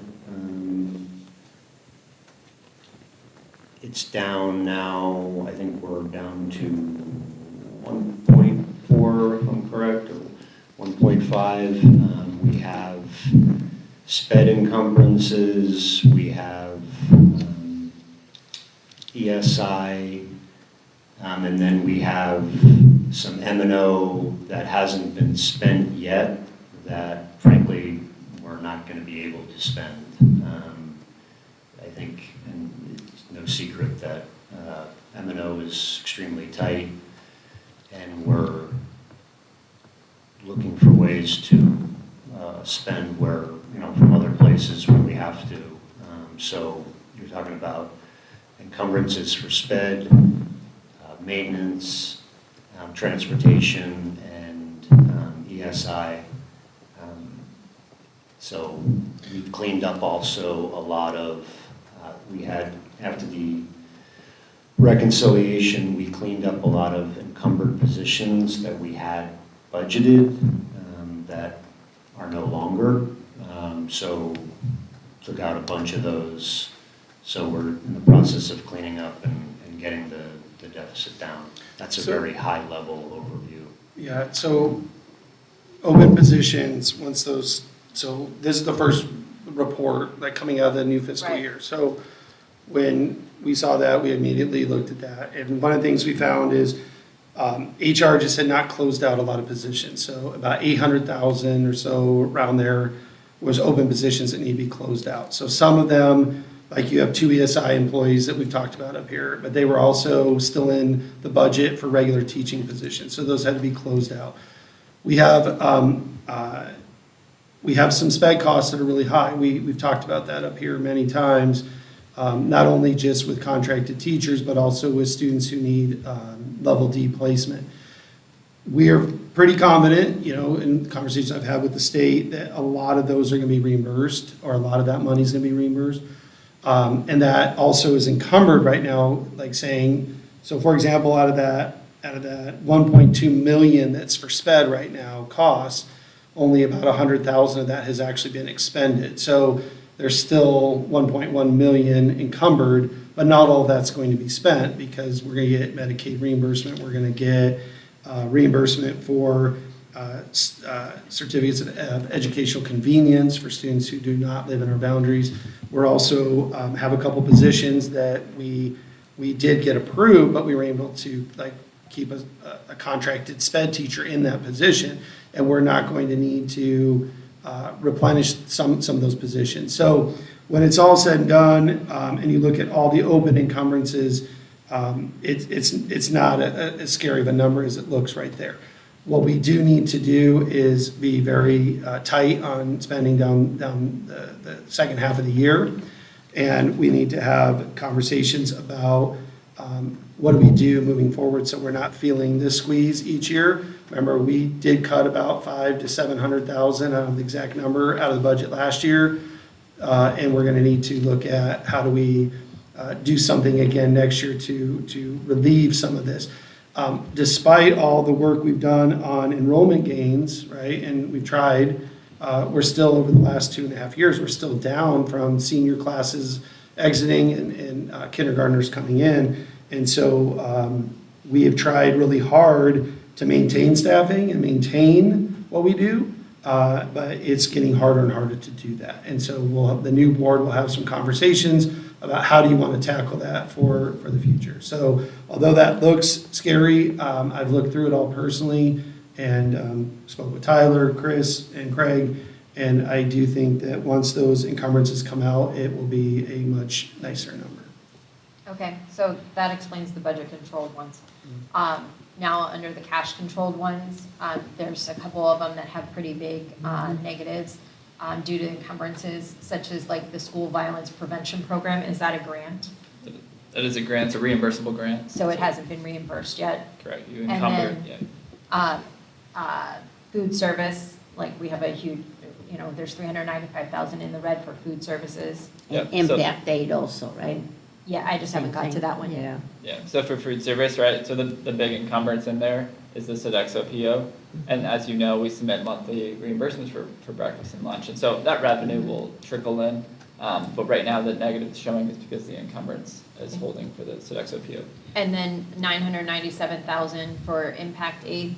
Yeah, so impact aid is essentially, it's kind of treated like a grant. We get revenue on a calendar year, and so that revenue should be coming in here in December or January. Okay. And we'll see that negative. Okay. That's So what We just haven't received any impact aid this year yet, so it's encumbered to help continue to do what we do, but we haven't received any revenue yet, so that's why that one is. And I want to just point out the reason we can run those accounts negative. So on a fund level, on a granular fund level, right, we account for each fund specifically. At the treasurer level, right, that's held in a summarized fund that incorporates a lot of these accounts together. So we are never exceeding the amount of cash we have. We're never really going negative. But on a granular fund level, we are accurately reflecting what's encumbered in that account. So I just want to point that out. There's a summarized group of funds at the treasurer's level where we monitor and we don't overexpend. They will not let us overexpend or else we'll be tapping the line of credit. So I want to just emphasize that. For the cash-controlled accounts? Correct. Okay. And M&O actually is combined with a couple other different accounts. So. Are there other questions from the board regarding the unaudited financial? I had a couple. For the line 383, ARP homeless to entitlement, we have a year-to-date of 3,973, so that's a negative balance. What's that for? Is that also money that should be coming back to us? If it's a homeless, That's a grant. It's a reimbursable grant, so we expend it and then we submit for reimbursement. Okay. And then the building renewal grant, I'm assuming we're just waiting on that reimbursement as well, and so we know we're getting that 46,671, or is that up in the air? No, if we've coded expenditures to that specific grant, we've gotten some verbal confirmation or some sort of approval from the school facilities board that we can move forward with that expense. So I know Mr. Dobson's been helping out with that. Yes. I think he Okay. All right, and I think that's it. Thank you. Anyone else have other questions regarding unaudited? So you'll see with the next, this is October, so when you see November, December, you'll start seeing that number. And then I'll keep you apprised on the sped costs. And like I said, we've all spoke about this. There's nothing I can do about the sped costs. They are what they are. We can budget more for them, but you just don't know who's going to come into the district that may need a placement. So we have reserves to cover that, but I just want you to know that when he budgets $450,000 for sped costs and it's trending at 1.2 million, you got to make that up. Now, I don't think that number is accurate because I already know some of these expenditures are going to come off, but we're going to have some real serious conversations about what do we do with these sped costs because they're high. Are we making sure that we're getting, because I know Leah mentioned that we can get reimbursed for the transportation. Now, that's the Medicaid money I'm speaking of, and I got a report from them today, and I've looked at it, and it's not, the Medicaid's not a lot of travel. Where we're gonna get travel reimbursement is really through what's called the Certificate of Educational Convenience, and I'm expecting around $65,000 in transportation reimbursement there. But the state is working with us. We're very unique here with our students that we have, and some are in district, some are not in district. And so we are working with them on additional funding, and I can say they've been very helpful, very optimistic, and they also are looking at our sped costs. This is not normal and for us, and it's kind of an anomaly that they're going to try to help us with. So I will keep you apprised as we go through the process. The amount of people I've worked with on these sped costs is pretty amazing. I've learned a ton, and they've learned a ton because there's some things about Fountain Hills that are so unique that no one else has those types of things. We can talk more about that in the future, but we're making progress. Thank you. Next up, public comments. Do we have any public comments? Next up are action items. First is payroll vouchers on pages 73 to 77. Are there any questions regarding the payroll vouchers? Okay, hearing none, do I have a motion? I move we approve the payroll vouchers. I'll second. I have a motion and a second. All in favor say aye. Aye. Any opposed? Motion carries 4-0. Next up is the accounts payable vouchers. Are there questions or comments on the account payable vouchers? A couple.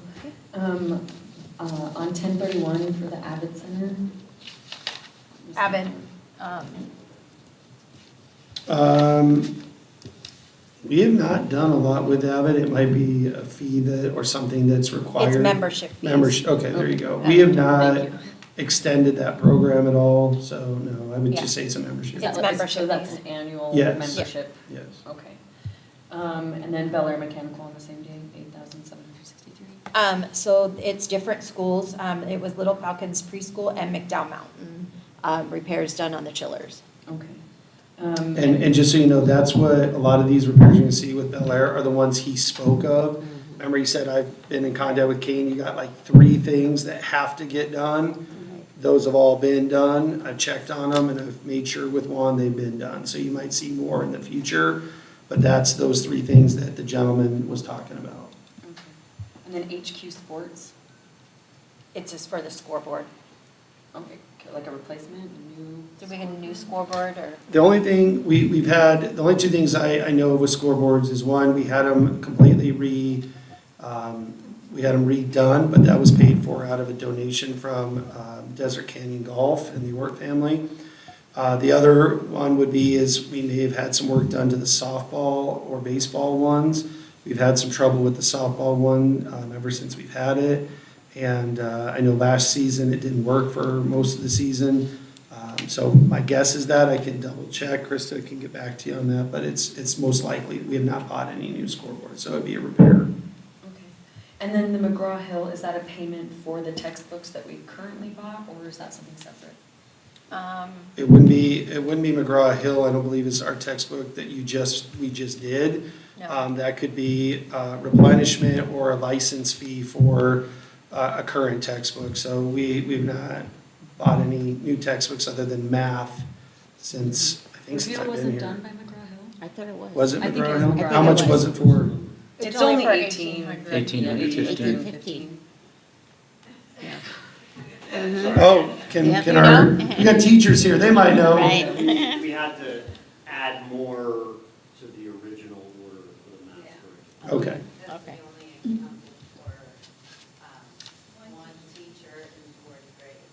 Okay, I got you. Okay. Now we have 3, I got you.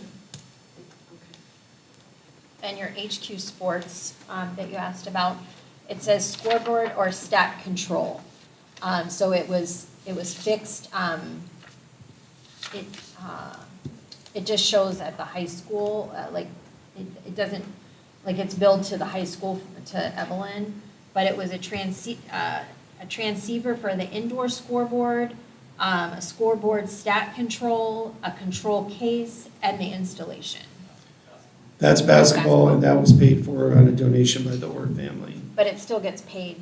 Correct. So I even just though want there's you- money from Right. somewhere else, it's still paid Yeah, through our I financials. just want to make sure you understand that that spending didn't maybe have to be done, but it was done because we got a donation.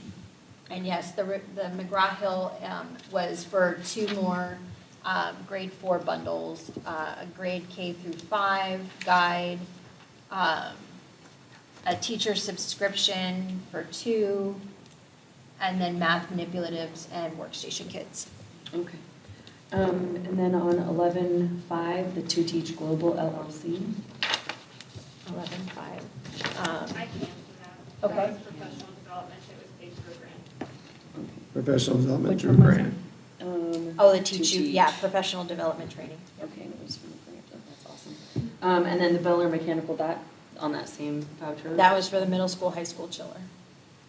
And we're repairing them, not replacing them? Or do they need to be replaced, Yeah, or? We don't have Yeah, they're gonna be, everything's gonna be repaired. Yeah, 600,000 for a chiller. When he said, you start thinking about the chillers, like down the road, I followed him out, it's 600,000. So, Well, he said the ones at McDowell Mountain definitely have to be replaced, Yeah. but he felt that the unit at the high Yes, school, middle correct. school was solid. Yeah. There were just, there were just some motors and things that had to be replaced, but it wasn't to the point you had to replace the whole chiller. But he felt that by doing this work, it would give it longer life. so everything he's asked us to do, I have made sure, as far as that, and this, other than calling them myself, has been done. So, yeah. But yeah, he did say McDowell Mountain will need to be replaced at some point, so. Okay, and then there's the Climatech and Dakin. That was for training. It was, they did a training for Juan on using the controls and things like that, on the chiller systems. The Climatech? Climatech was training, yep. Okay. It's a pretty high price tag on training. And then the Dakin? Dakin. That's gonna be one of the chillers at the high school, Dakin is? I believe so. Chiller. Remember, there's one that is down waiting on parts? Oh, right, And yep. we've been waiting for months on those Yep, yep. parts, so. I do remember him saying yeah. that, yeah. That's fine. Do you not have access to the drive that has all that? No, I do. It just, to be honest, it has a lot of extra information in there that it just is Oh, okay. overwhelming. Okay. Yeah, I would love if we could just get the itemized, invoices with this instead of like the entire file, because trying to find just the itemized, like the final cost of what it was for is a little difficult. So. Krista, Maybe you can work with Tammy. I don't know. Yeah, more than welcome to send me those in advance, and I'll give you a printout before the meeting, so you have them all. and Okay. Krista, I don't have access to it. Okay. I've looked. So, Well, Chris, and I would Oh, recommend Tammy. with new board members coming on that you schedule a finance training. Yeah, I And that you make sure everybody, including Mrs. Duckworth, has access to this file. Do you have access to this file? Not So, that I yeah, know of. Dr. Akowski doesn't, so that they all can, and I would go over with, during your training on how to access it Yeah. and what they're looking for. So don't forget Bernie also. Oh, yeah, sorry. And then independent news media, $87. That was for we had to advertise the RFP Right. process for the land sale in paper. And you do it in your local That was the newspaper. cost. Okay. Okay. Thank you. Oh, and then Mo Power, MOW Power. Mo Power was, its parts. Was that on the Like same one? bus transportation parts? Yeah, it was from the transportation department, on 2022. I did look at Mo Power, and I didn't write it down, but I know it had something to do with transportation, Okay. and it was like a lot of parts.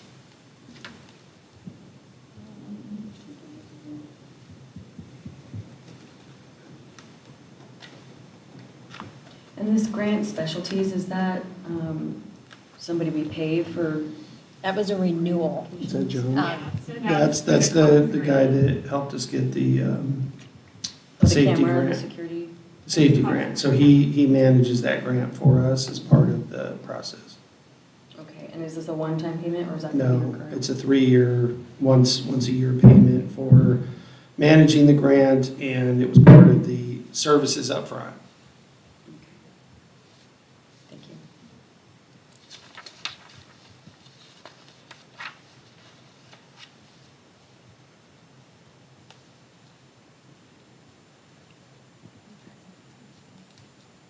Mo Power is,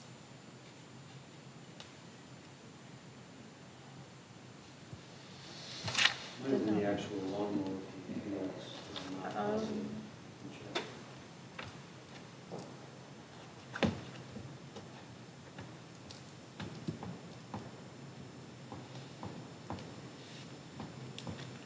sometimes the file doesn't want to activate. On the iPad, I like looking at it on my computer. It's easier.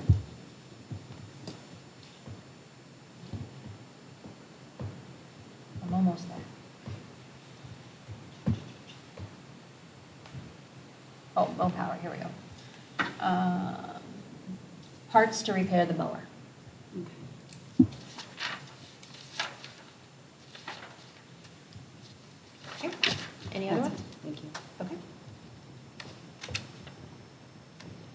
There was a large one for the Arizona Bus Center, just so everybody knows, it was for $31,000. That's a lot of parts for the different buses. There was a $6,500 one for EPS Holdings, that was for books. Andrew's Refrigeration was a repair of the walk-in freezer, it had a water leak. So those are some of the other ones that I've looked up, so. Okay, but yeah, definitely, Krista, after the new year, please schedule the training for the new board members so that they'll know how to access that and be able to go over the financials. Okay. Any other questions regarding the accounts payable vouchers? Okay, hearing none, I motion that we approve the accounts payable vouchers. I second. I have a motion and a second. All in favor say aye. Aye. Any opposed? Nay. Okay, so it's 3-1, Krista. Next up are the donations. Are there any questions or comments regarding the donations? Thank you again. Absolutely.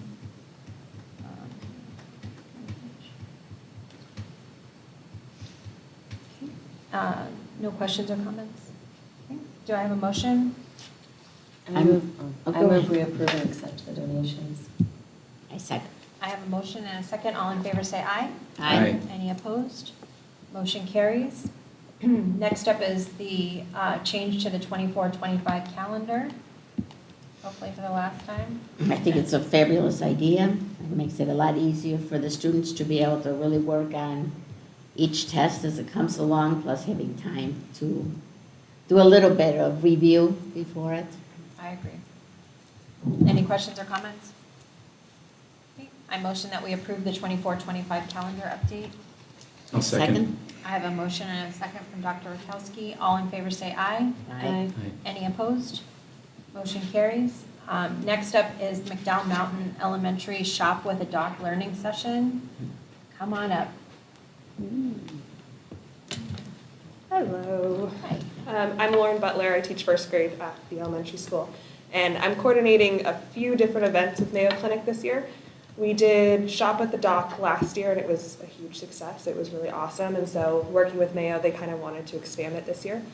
On December 18th, we're having a education event where some of the doctors are coming to McDowell Mountain for 4th and 5th grade only.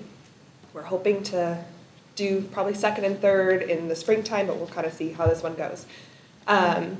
So with that event specifically, we're having, like I said, medical staff coming. They're going to have different stations and centers, very hands-on.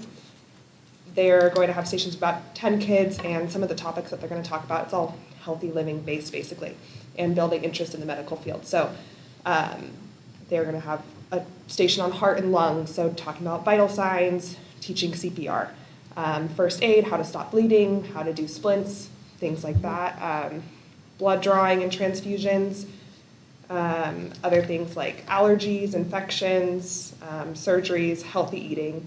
Those are just some of the topics that they'll go around discussing. And they're incorporating a lot of kind of what we're doing in school with what they're doing. So think timekeeping, measurements, things like that as they're going through these. Other than that, we have Shop at the Dock again. This year we're doing it in January on the 9th. We're kind of scaling back a little bit on the number of students. We're doing 25 students, and each student will get $100. And they'll get to walk around Target with their doctor. They might even have 2 doctors with them because they have a lot of volunteers this year.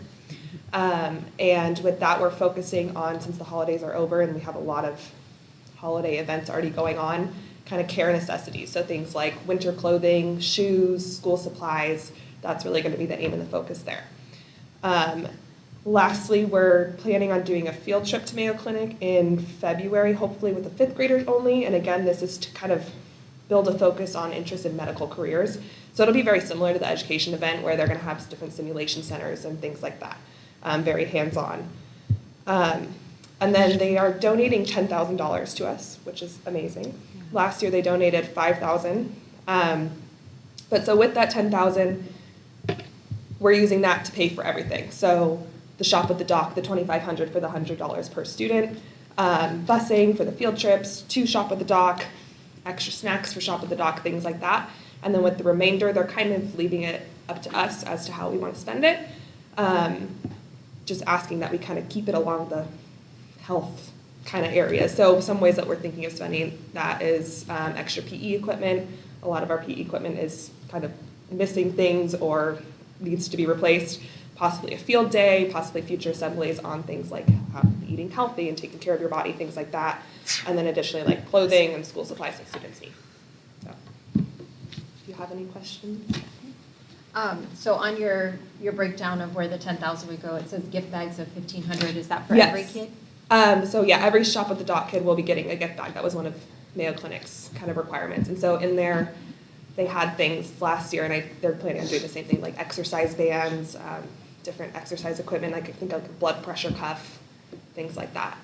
So it's just for the Shop for the Doc Yeah. kids? It's not Yes. for the kids in school? Correct, just the Shop with the Doc kids, and then also out of that $10,000, each of the Shop with the Doc kids will get a little doctor's coat that they get to wear while they're shopping.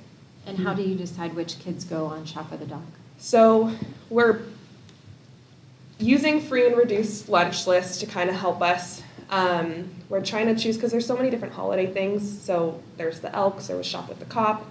I feel like there's another one that I'm forgetting, but so we're trying There's to. the Christmas Angels. Yeah, there's just a lot. So we're trying to create different lists so that every kid can get to do one of them and there's not a bunch of repeats. Okay. So kind of looking at those lists and trying our best to separate them out as best as we can. But basically using the free and reduced lunch list, and then we've also reached out to teachers to be like, hey, if there's a kid that's not on this list and you know is really in need, let us know and we'll try to fit him in somewhere. And for the centers, when Mayo Clinic comes in and they're going over these 6 different centers, like how much interaction is there with the kids? And, you know, is this something that parents are going to have to sign off on? So I think as of now, we're planning on doing an opt-out form. Parents are going to be allowed to volunteer, and we're going to encourage parents to volunteer because we're going to have about 10 kids per center. So it's a lot of kids at a center. Mayo Clinic has a good amount of volunteers coming as well. So they'll have a good few adults at each table kind of running each table and each station. But yeah, so hopefully there'll be a good amount of hands-on to assist along the way. And then yeah, the opt-out form in case students don't want to, because there will be fake blood. Okay. So in case any And are students they aren't comfortable. collecting any data from our kids? No. Are there questions from the board? No, I just want to have like a little warning, make sure that there aren't people out there that are taking pictures of the kids and posting pictures without getting any okay. Okay. Or even saying that they're in need, the students. Yeah. I mean, we don't need pictures like that or anything set in that direction. Good to know. Yes. I think this is really cool. I love the education event. I think our 4th and 5th graders are gonna love the exposure to this kind of field, because I think it's something that interests a lot of kids that age. I hear a lot of little kids saying they want to be a doctor or a nurse or something along those lines. And so I think this will be really great. And so I appreciate you bringing this opportunity to the school. Thank you. I think it's awesome. Thank you for doing all that. That's great. Of course, thank you. Okay, so because the time is short, this is an action item as opposed to an information discussion with an action later. So we will need to vote on this. Do I have a motion? I move we approve the, what is it called? Shop for the Shop for the Dog Dog. activity. I'll second. I have a motion and a second. All in favor say aye. Aye. Any opposed? Motion carries. Next up is the 24-25 revised budget that we heard from Tyler at the beginning of the meeting. Are there any other questions or comments regarding the revised budget? Great job.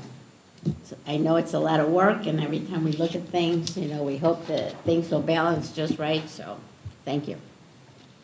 I'm just going to make a quick comment because I will be a no vote, and it's simply because I would like to see, with any business budget or personal home budget, there's always a plan to account for things like these bigger replacements that we're seeing we need to do because we're costing ourselves so much in the maintenance.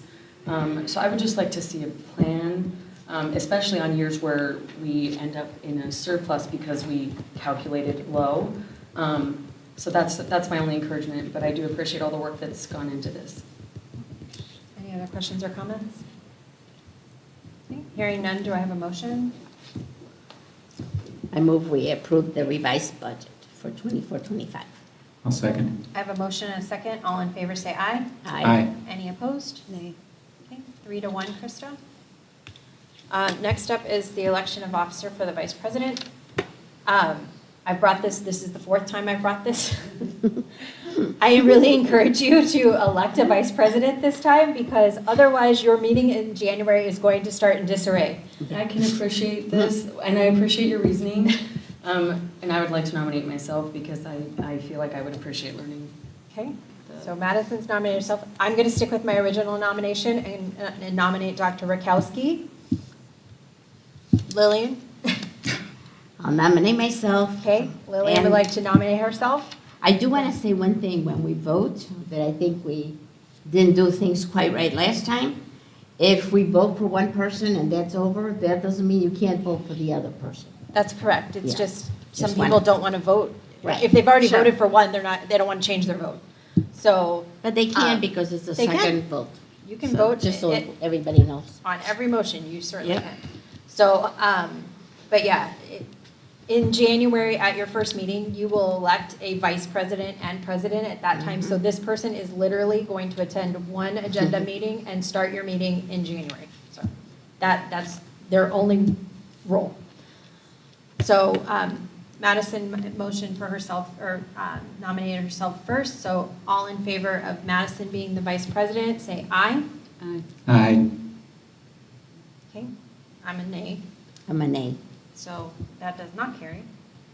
I nominated Dr. Rakowski second, so all in favor of Dr. Rakowski, say aye. Aye. Aye. Are you an aye? Aye. Okay. Matthew? Nay. Okay, Mhm. so that's what's going to carry. So Exactly. Dr. Rakowski will be the vice president to start your meeting Mhm. in January, Very good. and you will elect a new vice president and president at that time. And hopefully I won't regret it. Well, you only have to attend One Only one. one agenda meeting and start the meeting in January. Then if you don't want to be vice president, you'll be off the hook. Okay. Okay. Okay, so just to clarify, Dr. Rakowski, you, And Madison. all. Aye. 3-1. Okay? Right. So, okay. Glad that's, all right. At least you can start with an organization. So. Okay, next up, information discussion items is supplemental reading for the middle school, high school. This is for Point Blank and Stormbreaker, and Flipped by, or Flipped is the name of the book. They've been on display for 60 days. Notification was sent on Constant Contact. Books were on display. No one stopped by to look. The book was shared with Site Council with no feedback. No concerns, and a link was added to the website. So that's just information discussion. Are there any questions or comments regarding these books? Okay, that will be on your January agenda. Okay, future action, again, will be with your new board, strategies to boost enrollment, club policies, and the ESA vouchers. So your first meeting will be January 8th with your new board, and then January 15th, both at 6 p.m. here in the Learning Center. And with that, I move we adjourn. I'll second. I have a motion and a second. All in favor, say aye. Aye. Don't leave, I have stuff to sign. You need a t-shirt that says I survived service.